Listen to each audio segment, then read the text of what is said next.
At 38, I'm Marissa Cole, a surgeon who clawed her way through years of grueling shifts to buy my dream home, a $2,800,000 beachfront villa in Cape Cod. It was my sanctuary, my reward, a place to breathe after pouring everything into my career. But that peace shattered with one phone call. My brother called, his voice dripping with that familiar entitlement. "We're on our way to you," he said. "There'll be 20 of us. Prepare beds, towels, slippers, food. We're staying for 2 weeks. We'll be there in 30 minutes, so hurry up." I stood frozen, gripping my phone, his words echoing like a slap. 20 people invading my home. Without asking, I could already picture the chaos: strangers sprawling across my floors, raiding my fridge, trampling my space. My heart raced, not with panic, but with something sharper. I'd let him walk over me before, his endless borrowing, his broken promises, but not this time. I smiled, a plan sparking in my mind. This wasn't just about my house. It was about taking back control. He thought he could barge in and take over. He was about to learn how wrong he was. This story really made me reflect on the boundaries within family. What about you? Share your thoughts in the comments so we can discuss together. As I hung up the phone, my mind drifted back. Ethan's voice, smug and demanding, wasn't new. It was a pattern, one I'd ignored for too long, hoping family meant loyalty. I was wrong. 5 years ago, Ethan came to me with his big idea, a startup selling artisanal coffee. He needed $50,000 to get it off the ground. I was 33, fresh off a promotion, and wanted to support him. I wrote the check, no questions asked, believing his promises of repayment. The business folded in 6 months. He never paid me back, not a dime, claiming the market crashed. I let it slide, thinking family deserved second chances. Then there was my car. 2 years ago, Ethan borrowed my SUV for a weekend trip. He kept it for 3 months, racking up parking tickets and leaving coffee stains on the seats. When I confronted him, he laughed it off, saying I could afford a new one. I was furious, but stayed quiet. Mom had always preached keeping the peace. She'd passed by then, but her voice lingered, urging me to hold the family together. I tried, even when Ethan took my grandmother's pearl necklace from my dresser, claiming he'd borrowed it for his girlfriend. I never saw it again.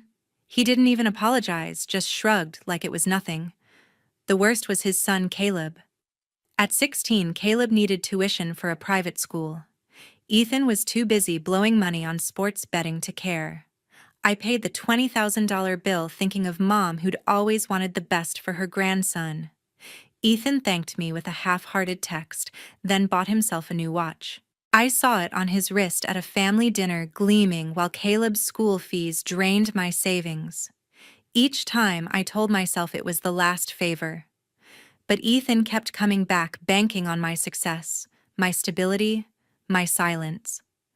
It started when we were kids. Ethan, 2 years older, always had a way of getting what he wanted. He'd charm Mom into extra allowance, leaving me to scrape by. In high school, he'd take credit for my projects, grinning when teachers praised him. I worked hard, studied late, built my career from nothing. Ethan. He coasted, leaning on my achievements like they were his. When I got into med school, he asked for a small loan to cover his rent. I gave it, thinking he'd grow up. He didn't. Over the years, I handed him thousands, 10,000 for a failed DJ gig, 5,000 for a sure-thing investment. Each time he'd promise to pay me back, then vanish until he needed more. I wasn't naive. I saw the pattern, but guilt kept me hooked. Mom's words echoed, "Family looks out for each other." I wanted to honor her, to be the sister she'd raised. Ethan knew that, and used it. He'd drop her name in every ask, knowing it'd tug at me. Mom would have wanted this, he'd say, and I'd cave. But standing in my villa, his voice still ringing from that call, I felt something shift. Every loan, every stolen item, every broken promise piled up. This wasn't about family. It was about Ethan seeing my success as his personal ATM. I'd spent years building this life, this home, only for him to assume he could walk in and take it. The memories burned. I thought of the late nights studying the 12-hour surgeries, the sacrifices to afford this villa. Ethan never saw that. To him, my hard work was just a resource to tap. I remembered the last time I saw him 6 months ago at a cousin's wedding. He'd bragged about his new boat bought with money I later learned came from selling my old laptop, another borrowed item. I'd let it go, not wanting to ruin the day. But now, with 20 people about to invade my home, I was done. Ethan thought he could keep taking. He was wrong. 30 minutes later, the driveway roared with engines. I stepped to the window, my stomach twisting as 3 cars and a van pulled up, spilling out a crowd of 20 strangers. Ethan led the pack, striding toward my front door like he owned the place. Before I could even open it, they pushed inside, their laughter loud and careless, carrying bags of chips, 6-packs of beer, and pizza boxes. The hardwood floor, polished just yesterday, was instantly littered with crumbs and muddy footprints. Someone dropped an empty can on my rug, the aluminum clinking as it rolled. I stood frozen, watching my sanctuary turn into a frat house. Ethan didn't even glance at me as he tossed his duffel bag onto my couch. "Nice place, Marissa," he said, his tone casual, like he was complimenting a hotel. His friends spread out, opening my fridge, grabbing bottles, and cranking music from a portable speaker. The bass thumped through my walls, drowning out the sound of the waves I'd come here to hear. One guy sprawled on my armchair, propping his boots on the coffee table. Another opened a bag of nachos, scattering orange dust on my white cushions. I clenched my fists, the air in my lungs feeling heavy. This was my home, my escape, and they were tearing it apart without a second thought. I followed Ethan as he headed upstairs, his sneakers tracking sand on my staircase. "Where's the best room?" he asked, not waiting for an answer. He pushed open the door to my bedroom, the one with the floor-to-ceiling windows facing the ocean. "This'll do," he said, tossing his jacket on my bed. "Me and a few guys are taking this one. You've got other rooms, right?" His smirk made my blood boil. I'd spent months designing that space, every pillow, every frame chosen to make it mine. Now he was claiming it like it was his right. "Ethan, you can't just take my room," I said, my voice sharp but steady. He turned, raising an eyebrow as if I'd said something absurd. "Relax, Marissa. It's just 2 weeks. You're not using it all the time, are you?" His friends lounging in the hallway chuckled, egging him on. One of them, a woman with a beer in hand, called out, "Yeah, lighten up. It's a party." I stared at Ethan, waiting for him to correct her, to acknowledge this was my home. He didn't. Instead, he grabbed a pillow from my bed and tossed it to one of his buddies. "Make yourself comfortable," he said, ignoring me completely. The violation hit me like a wave. This wasn't just about a room or a mess. It was my space, my life being trampled by people who didn't care. I thought of the years I'd spent building this, long surgeries, skipped vacations, every dollar saved for this villa. Ethan knew that. He'd seen me grind, yet here he was, turning my home into his personal playground. I watched a guy spill beer on my kitchen counter, not even bothering to wipe it up. Another left a pizza box open on the dining table, grease staining the wood. The noise grew louder, bottles, clinking, voices shouting over the music. My chest tightened as I realized how little they respected what I'd built. I wanted to scream, to shove them all out the door, but I held back. Ethan's dismissal stung worse than the mess. He acted like my home was a free Airbnb, like my boundaries didn't exist. I stood in the doorway of my bedroom, watching him unpack his bag, tossing clothes onto my chair. His friends milled around, some heading to the deck, others raiding my pantry. The smell of cheap beer mixed with the salty air, and I felt my sanctuary slipping away. I wasn't just angry, I was suffocating. This was my line in the sand, and Ethan had crossed it without a second thought. I followed Ethan into my bedroom. His jacket was still slung across my bed, his sneakers scuffing the hardwood as he rummaged through my dresser for extra pillows. The audacity of it, walking into my space, treating it like his own, lit a fire in my chest. I took a deep breath, steadying myself. This wasn't just about a room. It was about my home, my boundaries, and I wasn't letting him steamroll me again. Ethan, I said, my voice firm, you and your friends need to leave. Now. He stopped, turning to face me with a smirk that made my skin crawl. Leave, Marissa, come on, don't be dramatic. He said, his tone dripping with mockery. He leaned against my dresser, crossing his arms like he was humoring a child. This place is huge. There's room for everyone. Why make a big deal out of it? His words were sharp cutting, meant to make me feel small. I stood my ground, staring him down. This is my house, Ethan. You didn't ask. You don't get to decide who stays. His laugh was loud, almost theatrical, echoing through the room. Oh, Marissa, lighten up, he said, rolling his eyes. We're family, Marissa. Family shares, right? You've got all this space and you're hoarding it like some miser. He gestured around as if my home was a public park. The word family hit me like a jab, twisting my resolve. He knew exactly what he was doing, pulling that card to make me second-guess myself. I remembered Mom's voice, her lessons about unity, but this wasn't unity, it was invasion. Downstairs, his friends caught wind of the tension. A guy in a baseball cap leaned over the staircase railing, grinning. Yo, Ethan, she's serious, he called, chuckling like I was the punchline. A woman with a half-empty beer bottle joined in, shouting, Let's all just chill. Okay, it's a vacation. The group erupted in laughter, their voices blending with the thumping music. I felt their eyes on me, judging, dismissing. It was like standing in a spotlight, every word I said mocked. Ethan didn't correct them. Instead, he shrugged, turning back to me with a smug look. See, everyone's cool with it. You're the one making it weird. I clenched my jaw, my hands trembling. The room felt smaller, the air thicker as their laughter pressed against me. I wanted to scream, to drag them all out myself, but I knew I couldn't. Not yet. Ethan, I'm not joking. I said, my voice low, but steady. You're not staying here. None of you are. He raised an eyebrow, unfazed, and tossed another pillow onto the bed. You're gonna kick out your own brother, really, Marissa? After everything we've been through, his tone softened, but it was fake, a ploy I'd fallen for too many times. He stepped closer, lowering his voice. Mom would have wanted us to stick together.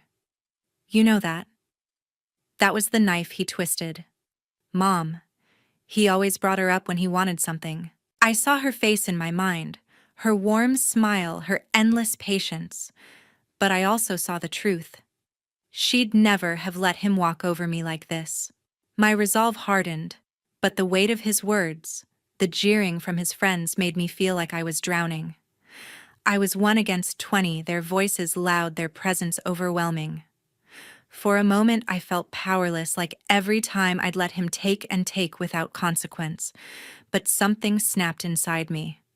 I wasn't that sister anymore, the one who caved to keep the peace. I thought of the villa, every dollar I'd earned, every sacrifice to make it mine. Ethan didn't get to rewrite that story. This isn't about family, I said, my voice cutting through the noise. This is about respect, and you have none. His smirk faltered just for a second, but he recovered quickly, waving me off. You'll get over it, he said, turning back to his bag. His friends cheered, their support like a wall between us. I stood there, heart pounding, knowing I couldn't let this slide. I wouldn't. I slipped into my study and called Bridget. The door clicked shut behind me, muffling the thumping music and laughter from downstairs. My hands shook as I dialed the weight of Ethan's words. We're family. Marissa still clawing at me. Bridget picked up on the second ring, her voice warm and steady. Marissa, what's wrong? You sound off. I exhaled, the knot in my chest loosening just hearing her. Bridget Cox had been my rock since med school, the one person who saw through Ethan's charm from day one. I spilled everything: his unannounced arrival, the 20 strangers turning my villa into a party zone, his smug claim on my bedroom, and the way he twisted family to shut me down. He said what Bridget's tone sharpened, cutting through my haze. Marissa, this isn't okay. That's your home, not his personal resort. You've worked too hard for this. Her words were like a lifeline pulling me back from the edge of doubt. I paced the study, glancing at the framed photo of me and Bridget at my graduation, a reminder of the years I'd fought for this life. I told him to leave. I said, my voice low, but he laughed it off. His friends backed him up, acting like I'm the bad guy. Bridget didn't hesitate. You're not the bad guy. He's crossing a line and you need to push back hard. She didn't stop there. Listen, you're in a gated community, right? Call the neighborhood security team. They handle stuff like this all the time in places like Cape Cod. And get your lawyer on the phone, pull up your property deed. Ethan's got no claim to your house and you need to make that clear. Her advice was practical, no nonsense, exactly what I needed. I nodded, even though she couldn't see me, my mind racing with possibilities. Security and a lawyer, I repeated the words, grounding me. Yeah, that could work. Bridget's voice softened but stayed firm. You've got this, Marissa. Don't let him bully you into giving up your space. It's yours. As we spoke, a memory surfaced clear as day. I was 12, sitting at the kitchen table with Mom June Cole while she chopped vegetables for dinner. Ethan had just borrowed my bike without asking, leaving it scratched in the driveway. I was furious, but when I complained, Mom looked at me, her eyes calm but serious. Marissa, your things are yours. People can only take what you let them. Respect starts with you. Her words had stuck even after all these years. June wasn't here anymore, but that lesson was etched deep, a quiet strength I'd forgotten until now. Ethan wasn't just taking my room. He was disrespecting everything I'd built, everything Mom had taught me to value. Bridget's voice snapped me back. You still there? She asked. I nodded again, clutching the phone. Yeah, I'm here. I remembered something Mom said about respect. She'd hate this Ethan acting like my home's his playground. Bridget sighed. Exactly. June would have called him out in a heartbeat. You need to do the same. You're not alone in this. Okay, I'm here and you've got the tools to fix it. Her confidence was contagious, sparking something fierce in me. I wasn't powerless. I had options, security, a lawyer, my own resolve. I hung up, my heart still pounding but steadier now. I opened my laptop, pulling up the contact for the neighborhood security team. My fingers hovered over the keys, hesitating for just a moment. Ethan's face flashed in my mind, his smirk, his casual dismissal, but so did Mom's voice, Bridget's encouragement. This was my home, my sanctuary, paid for with years of sweat and sacrifice. I wasn't letting Ethan take that from me, not this time. I dialed the security team's number, my voice calm as I introduced myself. Hi, this is Marissa Cole. I need assistance at my property. As I spoke, I felt the fire in me grow. I was done being pushed around. With Bridget's words in my head, I picked up the phone. My fingers moved fast, dialing the neighborhood security team's number. This is Marissa Cole. I said, my voice steady despite the chaos downstairs. I have uninvited guests at my property who refuse to leave. The operator was calm, professional, promising a team would arrive within 10 minutes. Next, I called my lawyer, Karen, who'd handled the villa's closing.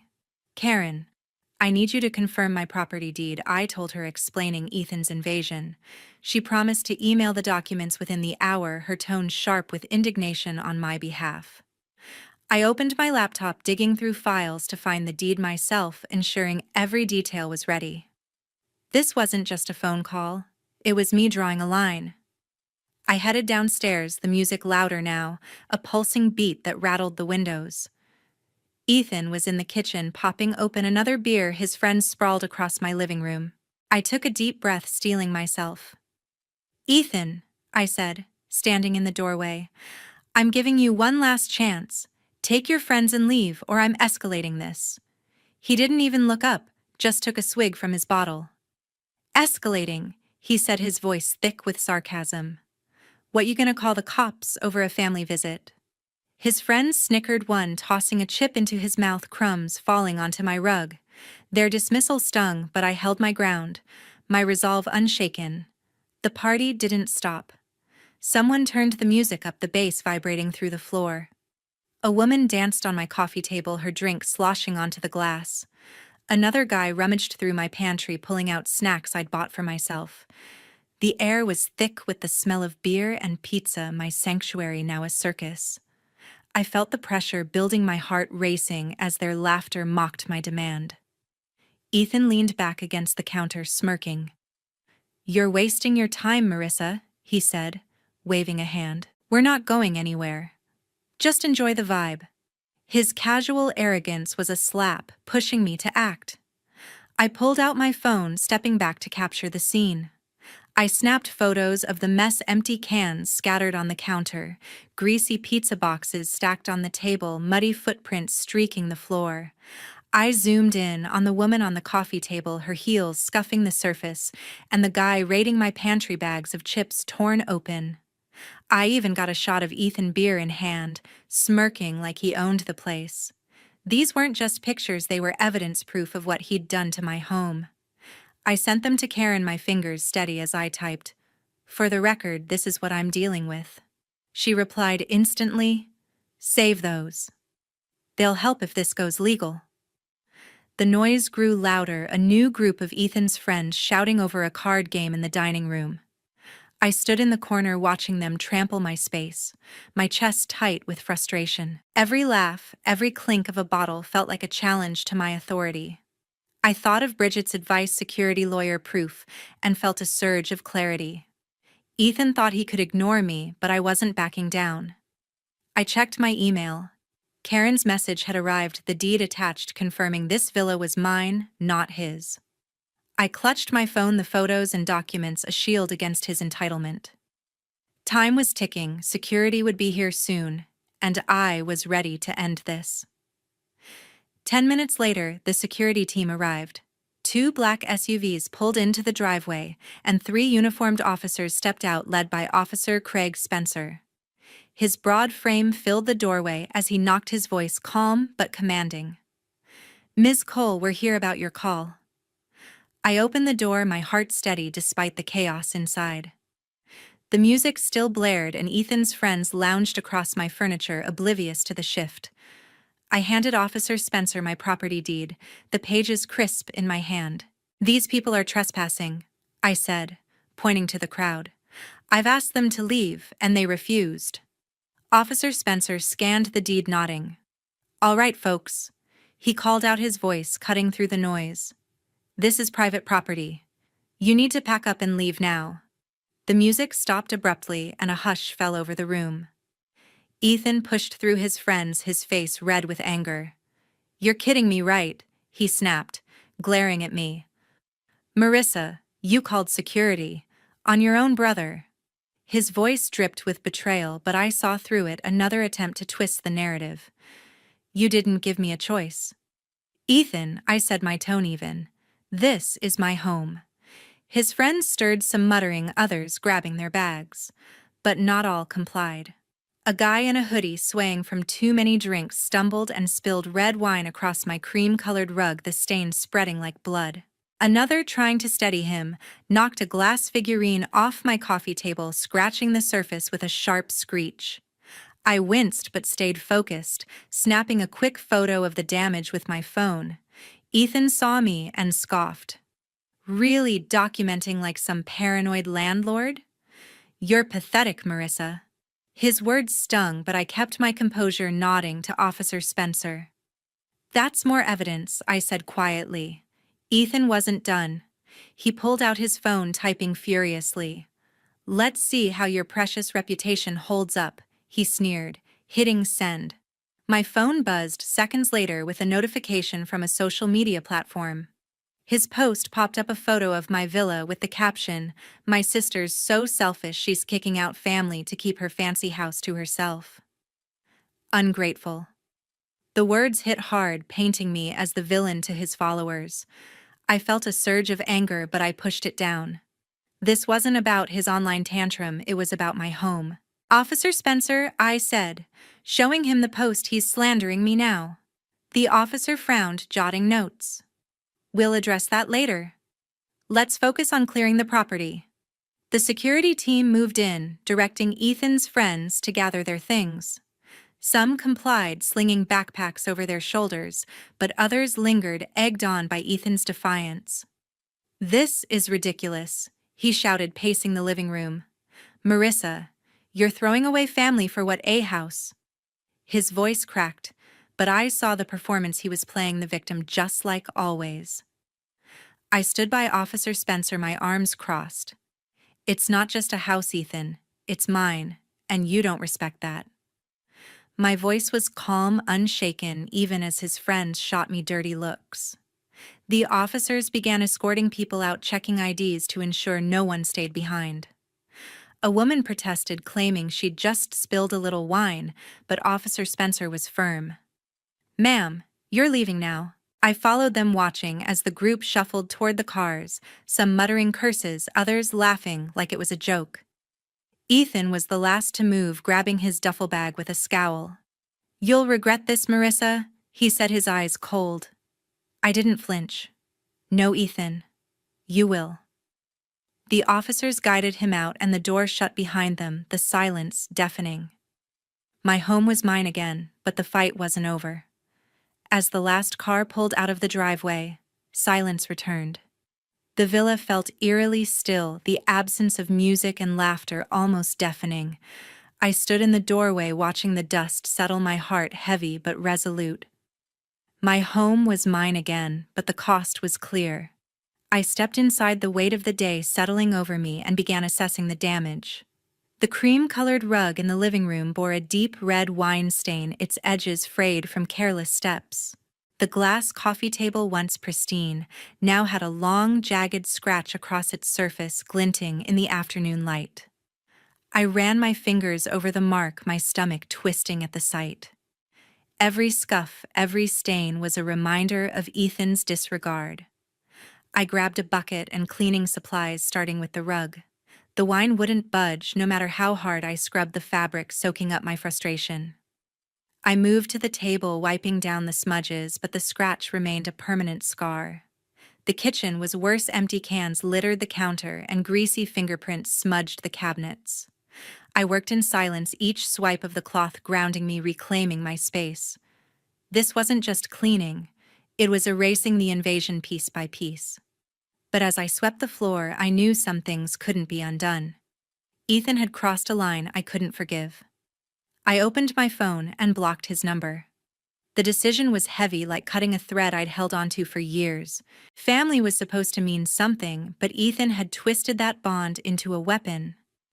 I thought of our childhood, the times I'd let him take because I believed in togetherness. No more. I blocked him on social media too, severing the last tie. The choice hurt, but it was necessary. I'd spent years building this life, my villa, my career, my peace, and I wasn't letting guilt pull me back. Ethan wasn't my responsibility anymore. Later, I checked his social media posts, the one calling me selfish.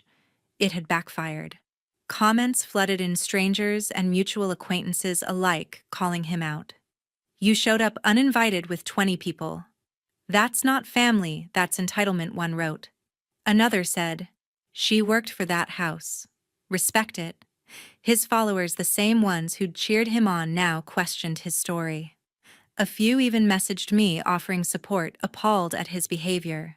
Ethan's attempt to shame me had turned on him, his credibility crumbling under the weight of his own actions. I didn't feel vindicated, just tired. His loss wasn't my victory, it was just the end. As I sat on my deck watching the waves crash against the shore, I reflected on what this ordeal taught me. Setting boundaries isn't selfish, it's survival. Family doesn't get a free pass to disrespect you, no matter how close the blood. I'd spent too long bending to keep the peace, but peace at the cost of my dignity wasn't worth it. This villa, this life was mine, because I earned it, and no one, not even Ethan, could take that away. I thought of Mom's lessons, her voice in my head about respect, and realized I'd honored her by standing firm. Boundaries weren't walls, they were doors I chose to open or close. I want to thank you all for listening to my story. It's not easy to share something so personal, but I hope it resonates with you. Have you ever had to set a hard boundary with someone you love? How did you handle it?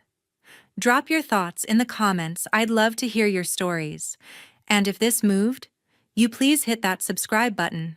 Your support means the world, and I'll keep sharing real stories like this one. Let's keep the conversation going.